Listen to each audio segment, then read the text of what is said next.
안녕하세요. 김태훈의 현명한 주식 투자 방송 시작하겠습니다. 이번에는 세코닉스에 대해서 좀 말씀을 드리겠는데요. 지난번에 한번 그 세코닉스에 대해서 한번 올려드렸을 때는 그 최대주주가 사망을 하셔가지고 그 경영권 교체가 이루어지던 때였습니다. 당연히 이제 상속세가 발생을 하겠죠. 그러면서 경영권에 대한 불확실성이 좀 남아 있었죠. 왜냐면 최대주주 지분이 너무 적었기 때문에 그렇습니다. 근데 그런 문제들이 대부분 다 정리가 된 모습이고요. 그렇기 때문에 이제 세코닉스는 차량용 그 카메라에 대한 이 가치, 즉 전장용 이 부품으로서의 카메라 렌즈가 점점 판매량이 늘어나면서 실적이 확실히 1분기 때 늘어났다는 것을 보여주고 있습니다. 즉 숫자로 실적을 보여주면서 주가도 그에 따른 반영이 이루어지는 그런 우상향하는, 장기적으로 그렇게 그 우상향하는 차트를 그리는 그 초입에 와 있다고 볼 수가 있죠.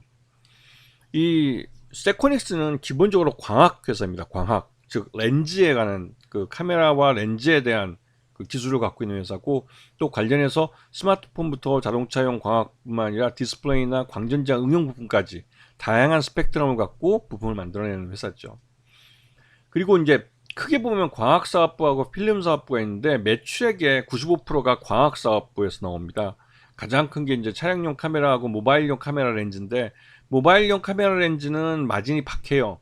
이건 어차피 이제 삼성전자 이런 데 납품하는데 워낙 수량이 많기 때문에 마진이 박하고, 차량용 카메라 렌즈 같은 경우는 유리 렌즈가 많기 때문에 이 마진이 굉장히 높습니다. 그리고 이 높은 고마진의 차량용 카메라 렌즈가 점점 더 사용량이 늘어나고 있다는 거죠. 이거는 전장 쪽에서 예전에 자동차의 전후방 카메라에서 렌즈가 2개 들어갔다면, 이제는 사이드 미러가 사라지면서 양쪽에 2개가 더 드러나고 후방에 그 주차를 위한 것으로 또 들어가고, 그러니까 카메라에 이 자동차 한 대에 카메라가 여러 대 들어갈 뿐만 아니라 거기에 따른 이 렌즈들도 또 들어가는 수량이 훨씬 더 늘어나고 있는 거죠.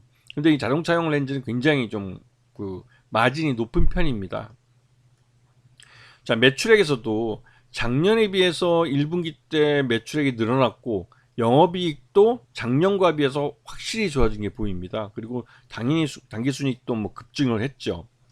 그리고 여기 이제 최대주 지분이 19.52%로 좀 적은데, 여기서 상속세까지 내기 때문에, 물론 상속세는 한 5년이나 6년에 걸쳐서 나눠서 내고, 또 그에 따라서 다양한 이 주주 가치 환원에 대한 정책들을 내놓을 가능성이 큽니다.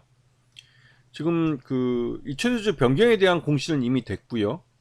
그리고 이 상속세를 내는 기준은 그 사망 판단이 사망일 선고일 기준으로 전 2개월 후 2개월의 종가 기준 평균으로 그 이 상속세를 매깁니다. 그런데 이미 그 기간은 지났죠. 그래서 이제 상속세가 뭐 큰 부담 없이 이제 정해졌을 것 같고, 왜냐면 주가가 하락했을 때 했기 때문에요. 그래서 일단은 뭐 상속세에 대한 부분은 좀 덜 할 것 같고, 그리고 이제 상속세가 끝났기 때문에 주가가 쌀 이유가 없어진 겁니다. 그리고 여기다 대고 이 삼성전자가 XR 헤드셋을 새로 신제품으로 내놓습니다. 2023년 하반기에 내놓을 가능성이 큰데요. 그렇게 되면 여기에 들어가는 렌즈도 또한 이 세코닉스가 만든 렌즈일 가능성이 커요. 그렇게 되면 세코닉스로서는 삼성전자 XR 기기라는 대량으로 판매되는 그런 제품에 들어가기 때문에 추가적으로 수익을 낼 수 있는 기회를 잡게 된 거죠. 전체적으로 실적 외형뿐만 아니라 그 수익성도 늘어나는 그런 구조를 갖고 있습니다. 그래서 지난 1분기 2023년 1분기 세코닉스 실적을 기준으로 봤을 때 적정 주가 한 15,000원 정도로 평가되어 있고, 지금 현재 7,000원 정도로 반토막이 나 있는 것은 최대주주 교체에 따른 불확실성, 그리고 그 이런 이 상속세 부과에 대한 부담들, 이런 것들 때문에 주가가 좀 저평가되어 있었던 거고요.